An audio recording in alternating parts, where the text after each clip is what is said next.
Muy buenos días a todos. Una vez más, gracias por estar aquí con nosotros.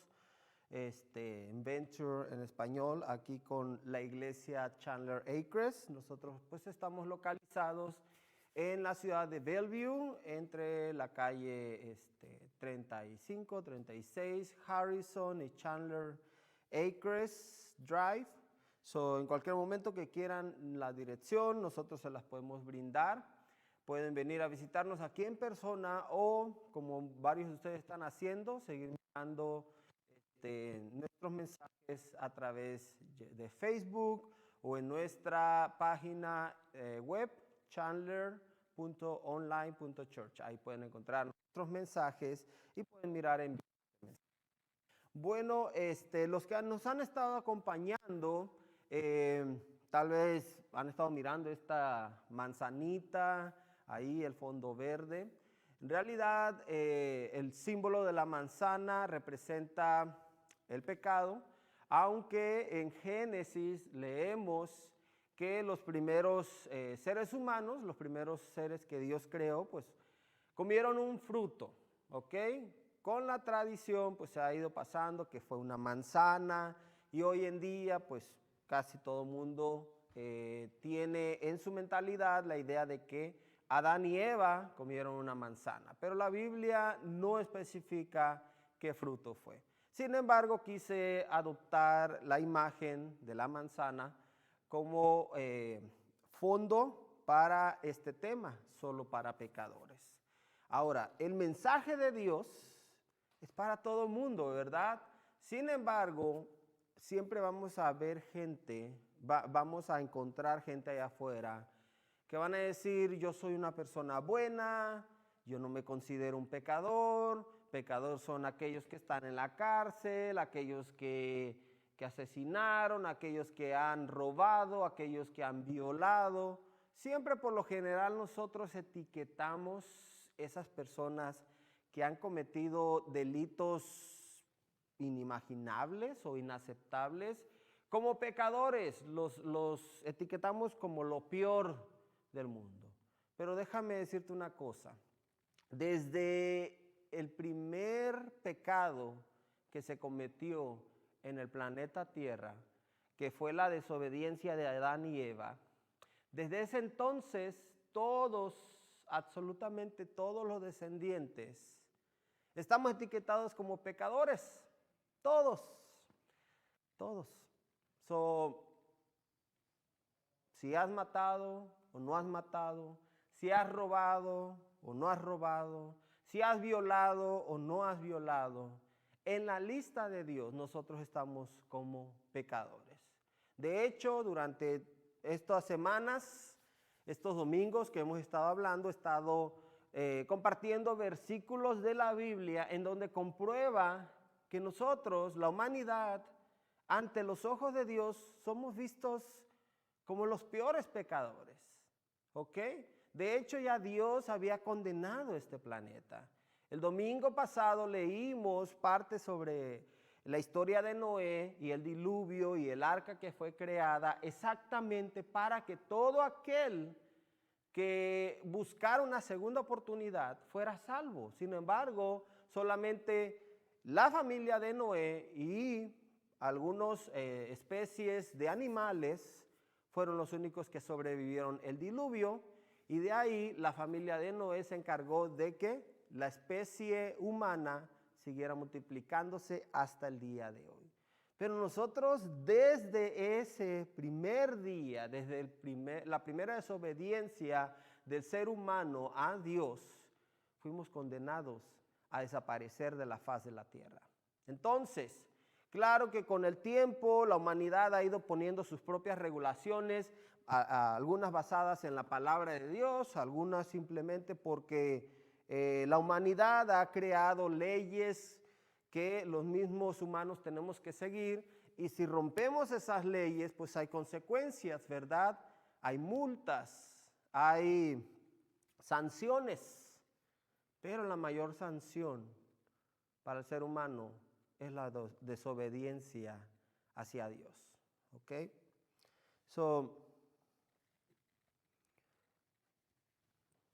¿Por qué era necesario que Jesús muriera para salvar a la humanidad? ¿Ok? ¿Por qué era necesario que Jesús muriera? Todos en algún momento hemos escuchado, creyentes y no creyentes, independientemente de qué iglesia seas, todos hemos escuchado de que Jesús murió en una cruz para el perdón de pecados. So, la idea general, la idea principal, todos la tenemos, pero en realidad, ¿cuáles son los puntos que están detrás de ese gran sacrificio? ¿Ok? Muchos nada más miran como el telón, miran la obra que se hizo a través de Jesús morir en esa cruz, pero muchos no saben o no, tal vez no se han interesado en investigar qué hay detrás de ese telón, qué fue lo que en realidad impulsó que ese sacrificio se hiciera. So, ahorita vamos a mirar algunos versículos y algunos puntos.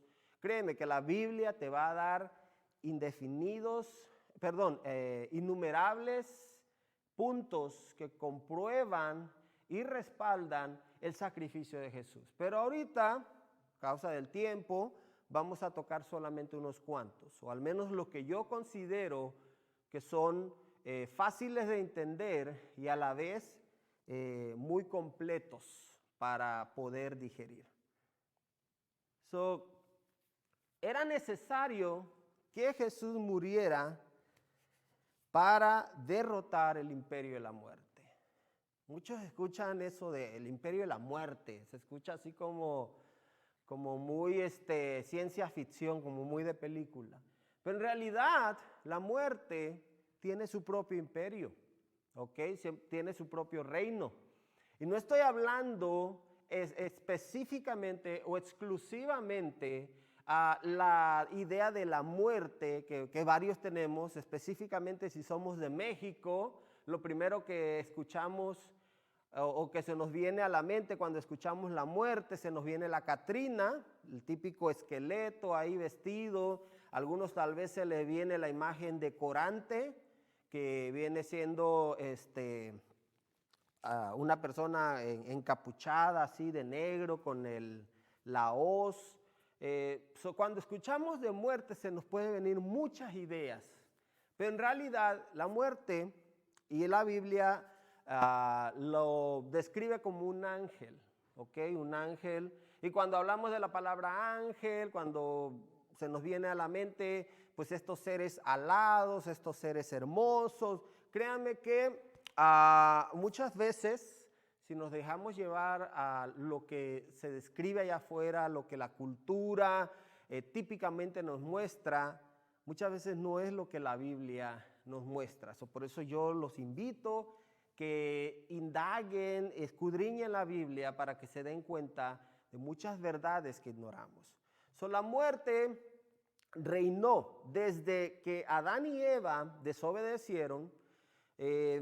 Ellos, o más que nada la humanidad en sí, el plan de Dios es que fueran eternos, que nunca murieran físicamente. Sin embargo, cuando ellos desobedecen, entra la muerte física. Y no solamente viene la muerte física, en donde los seres humanos tienen que, tarde que temprano, morir, ¿ok? En estos días muchos hemos experimentado la cercanía a la muerte, en el aspecto de que varios de nuestros familiares, amigos, personas cercanas han tenido que llegar a ese punto, ¿ok? Tan solo hoy yo les puedo compartir que pues una tía muy querida allá en México, de donde yo soy, pues falleció a causa del COVID y otras complicaciones, y pues mi familia está devastada.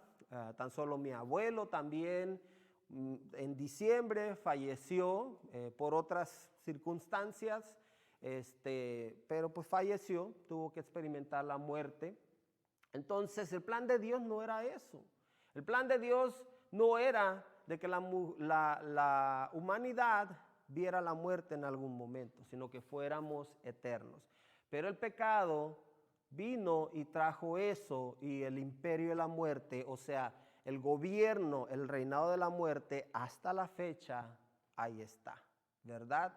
Pero no solamente es de morir y como varios dicen, mueres y ya hasta ahí llega todo. No, nuestra alma es eterna.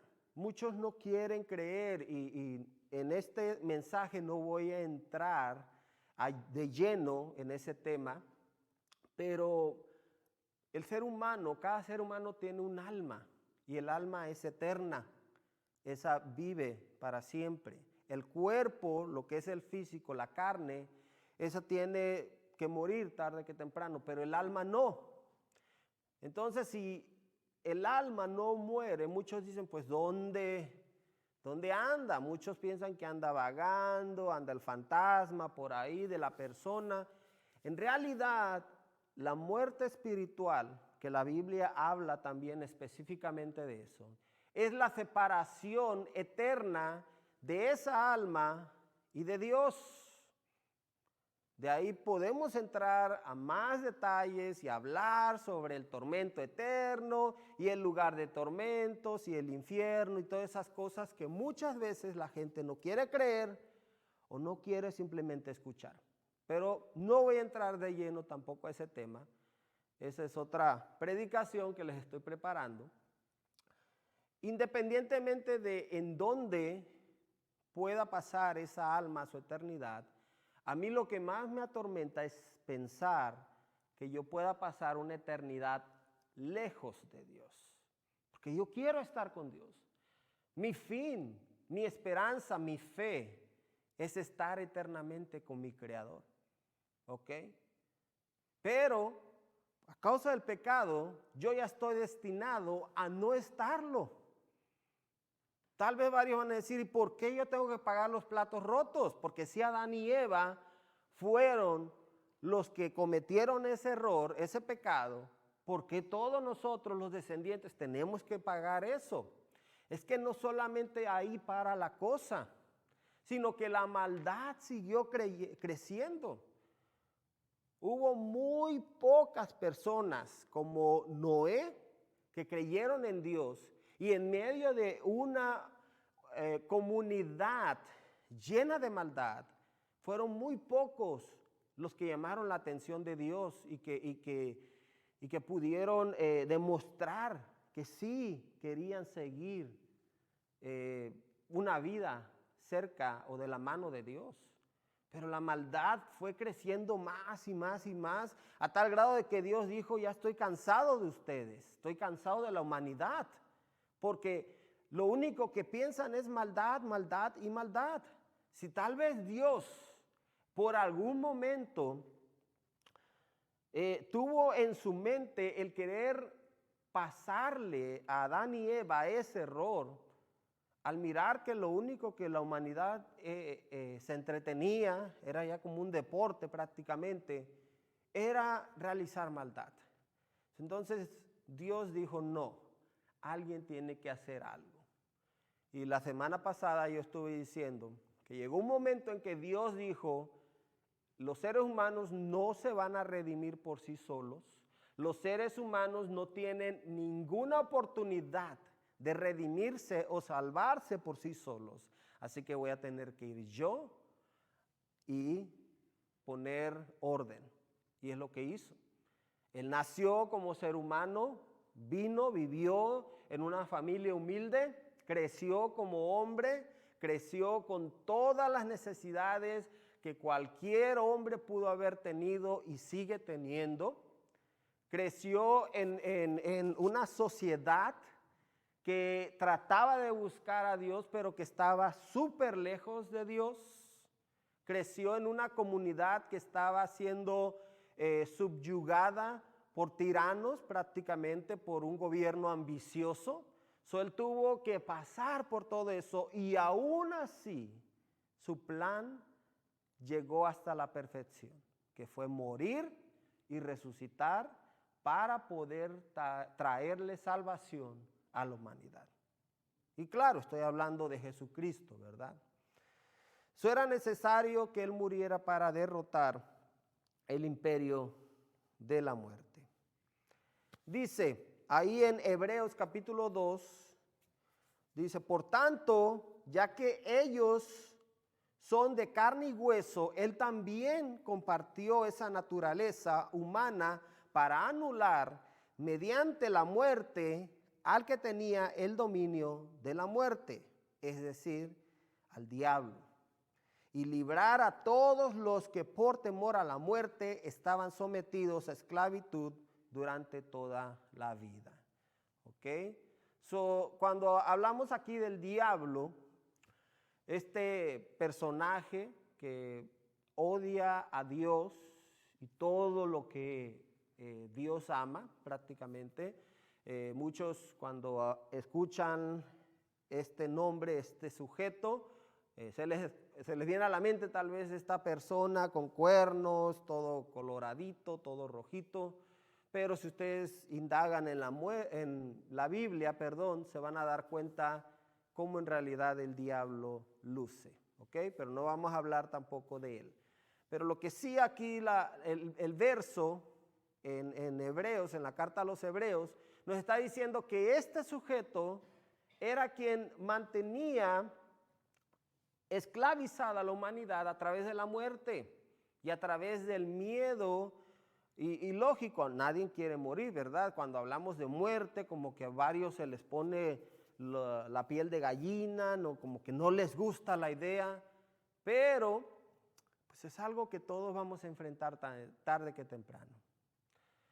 La única promesa que nosotros los creyentes tenemos es de que vamos a morir, pero vamos a resucitar. Eso es algo que los creyentes, los que han creído en Jesucristo, estamos esperando. Es una promesa. Por eso, a pesar de que no nos gusta la idea de morir y separarnos de nuestros seres vivos, pero sabemos que es la única puerta, es la única manera en donde nosotros vamos a poder resucitar.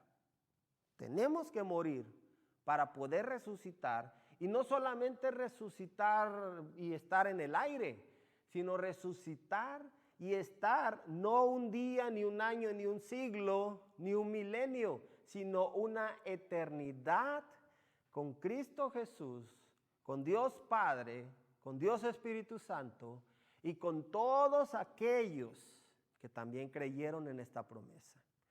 Por eso cuando yo hablo con mi esposa y hablamos de estar una eternidad, yo le digo, yo te amo y yo quiero estar en eternidad contigo. Pero mientras estemos aquí en la carne, pues de repente nos vamos a pelear, de repente vamos a estar ahí agarrándonos de las greñas y vamos a estar ahí, te odio en un ratito y otro ratito vamos a estar, te amo y todo eso, porque los que están casados saben de lo que estoy hablando, ¿verdad? Pero allá no va a ser así, allá va a ser perfección, allá vamos a tener un cuerpo renovado, allá no va a haber maldad, allá va a haber puro amor. Imagínate amar a una persona que tú amas con todo tu ser, amarlo con ese amor de Dios, con ese amor puro y estar una eternidad allá con esas personas. Eso para mí es lo máximo, yo me emociono nada más en pensar en eso. Pero para eso primero tengo que morir. Tengo que morir, este cuerpo tiene que morir. ¿Ok? Los que hemos creído en Jesucristo ya no le tenemos miedo a la muerte. Los que hemos creído en las promesas del Señor, sabemos que la muerte no solamente es la apertura a una vida eterna con Él. Claro, si estamos en realidad con Él, con Jesucristo. Otro punto de por qué Jesucristo tenía que morir, por qué Jesucristo tenía que hacer este sacrificio. Era necesario hacerse maldito para salvar a los malditos, para salvarnos a nosotros. Y usted va a decir, wow, se escucha fuerte esa palabra, yo no soy un maldito. Bueno, ante los ojos de Dios lo éramos. Ante los ojos de Dios lo éramos. Lea la Biblia y se va a dar cuenta que Dios no quería ningún negocio con nosotros, porque Él miraba que lo único que el humano, y sigue mirando, que lo único que el humano piensa es maldad. Es maldad. Habrá personas que de repente sí piensan el querer hacer bondad a alguien, pero los que miraron el sermón de la semana pasada, les dejé tarea en casa y les dije que hicieran una lista, bueno, les sugerí que hicieran una lista de las cosas buenas que hacen en la semana y las cosas malas que hacen en la semana. Al menos yo lo he hecho y yo me doy cuenta que son más las cosas malas que hago que las cosas buenas. Pero muchos por ahí van a hacer trampa y van a decir, no, es que yo no, esto no es malo, o hacer esto no es malo. En realidad, cuando no se sabe qué son las cosas malas, por eso se nos hace fácil realizarlas. ¿Y quién es el que nos va a mostrar cuáles son las cosas que no deberíamos de hacer? Pues está escrito aquí en la Biblia. Pero muchos no lo leen, ¿por qué? Porque como lo dije en sermones pasados, la Biblia es un espejo que refleja las cosas malas y horribles que hay en cada uno de nosotros. Preferimos mejor vivir en nuestra burbuja y seguir creyendo lo que nosotros creemos e ignorar el mensaje de Dios. Es más, por eso muchos no vienen a la iglesia y es por eso que muchos ni quieren escuchar estos sermones, porque cuando lo escuchan, saben muy bien que Dios les está diciendo en dónde están fallando y en dónde tienen que cambiar. Lo hace conmigo. Cada vez que yo me paro aquí, el mensaje yo lo estoy recibiendo también. ¿Por qué? Porque yo no soy perfecto y ni pretendo serlo. Lo único que yo quiero es tener suficiente fe para creer que su perdón me va a alcanzar a través de Jesucristo. Somos malditos. Ante los ojos de Dios somos malditos. Pero a través de Jesucristo nosotros hemos encontrado gracia en Dios. No es por sus buenas obras. No se confunda. Si usted es creyente y si usted está yendo a alguna iglesia y si usted cree que porque diezma, porque da sus ofrendas, porque ayuna, porque ora, si usted cree que por todas esas cosas ya usted tiene acceso a Dios, al reino celestial, créame que se está mintiendo o alguien le está mintiendo a usted. No. Nosotros somos malditos, condenados a lo peor y solamente a través de Jesús es que nosotros tenemos acceso al Padre. Solamente a través de Jesús. Él dijo que Él es la puerta, Él es el camino, la verdad y la vida y nadie viene al Padre si no es a través de Él. ¿Ok? Dice en Gálatas capítulo 3, porque todos los que dependen de las obras de la ley están bajo maldición, pues está escrito, maldito todo aquel que no permaneciere en todas las cosas escritas en el libro de la ley para hacerlas. Y que por la ley ninguno se justifica para con Dios. Es evidente porque el justo por la fe vivirá. Y la ley no es de fe, sino que dice, el que hiciere estas cosas, vivirá por ellas. Cristo nos redimió de la maldición de la ley y hecho por nosotros maldición, porque escrito está, maldito todo el que es colgado en un madero. Maldito aquel que es colgado en un madero. Cristo murió en un madero, ¿ok? Cristo fue colgado en un madero, recibió la pena capital de ese entonces. El gobierno romano condenaba a los reos de muerte o a los condenados a morir en una cruz colgados. Venían las aves de rapiña, les picaban los ojos y ahí estaban varias veces para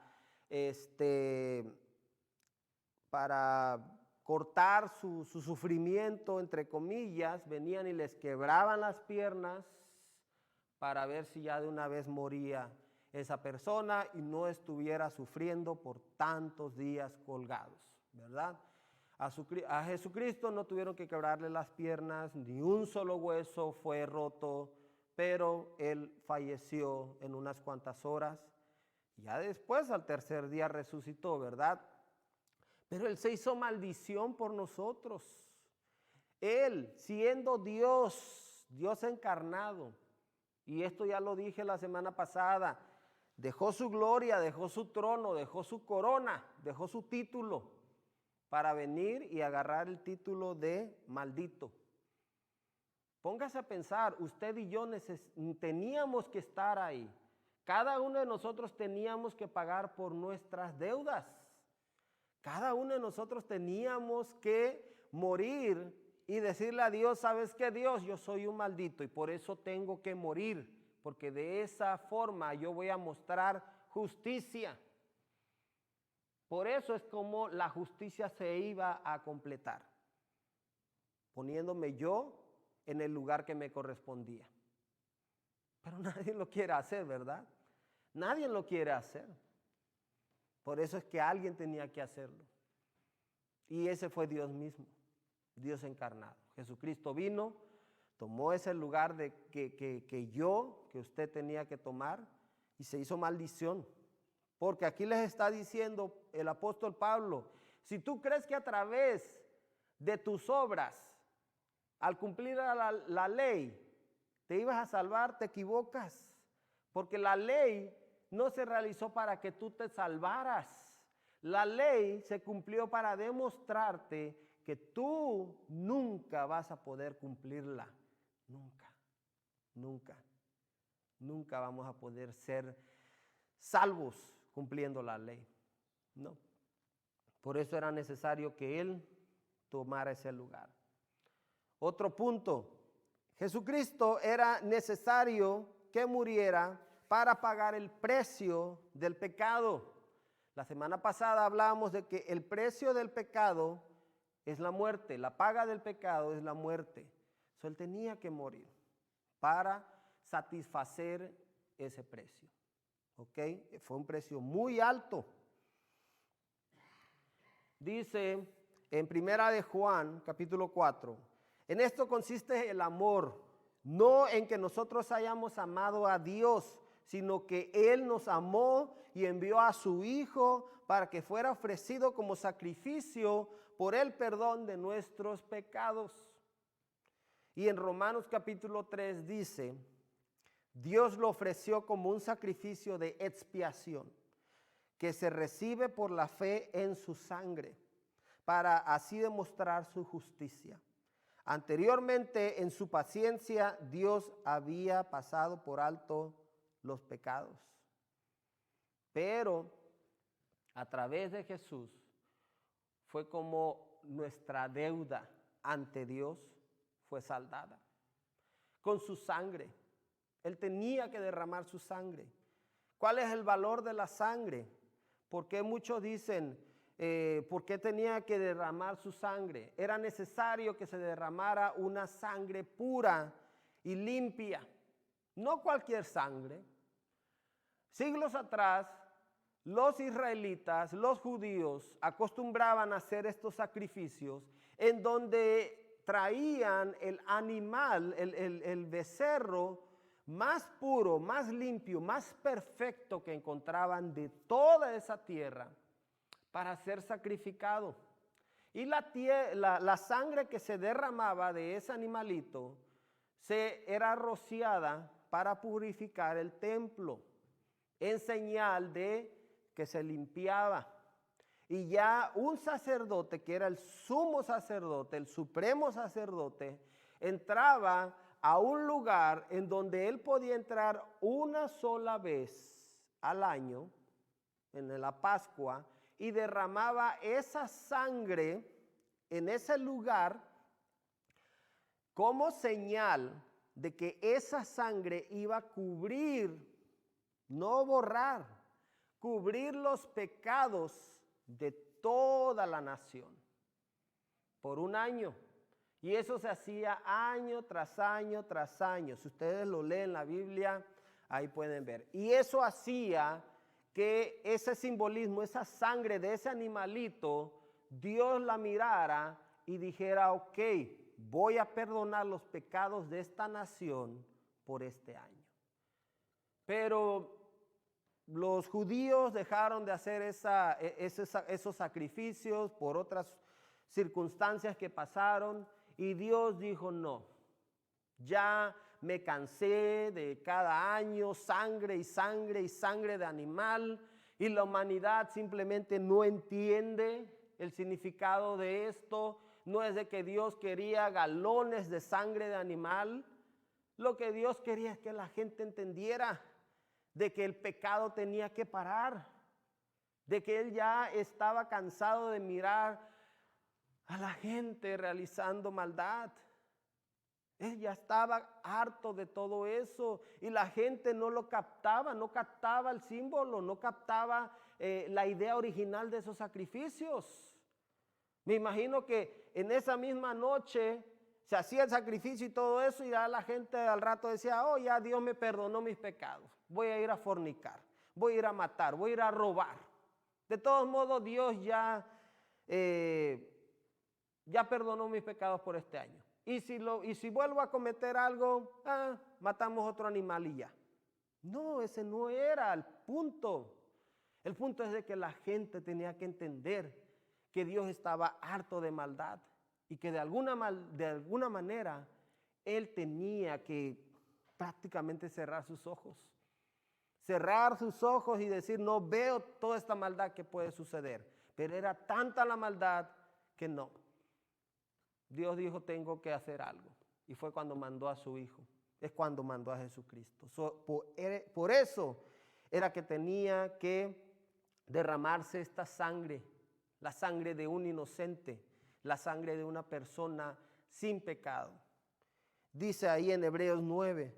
Después de promulgar todos los mandamientos de la ley a todo el pueblo, Moisés tomó la sangre de los becerros junto con agua, lana escarlata y ramas de hisopo, y roció el libro de la ley y a todo el pueblo diciendo, esta es la sangre del pacto que Dios ha mandado que ustedes cumplan. De la misma manera roció con la sangre el tabernáculo y todos los objetos que se usaban en el culto. De hecho, la ley exige que casi todo sea purificado con sangre, pues sin derramamiento de sangre no hay perdón. No hay perdón. Se tenía que derramar sangre. La sangre de un inocente. Para que no solamente por un año ni por dos, sino para que de una vez por todas el precio del pecado fuera pagado. Por eso es que Jesús lo hizo. Por eso es que Jesús murió en esa cruz y derramó su sangre. Sangre inocente que siempre ha sido derramada.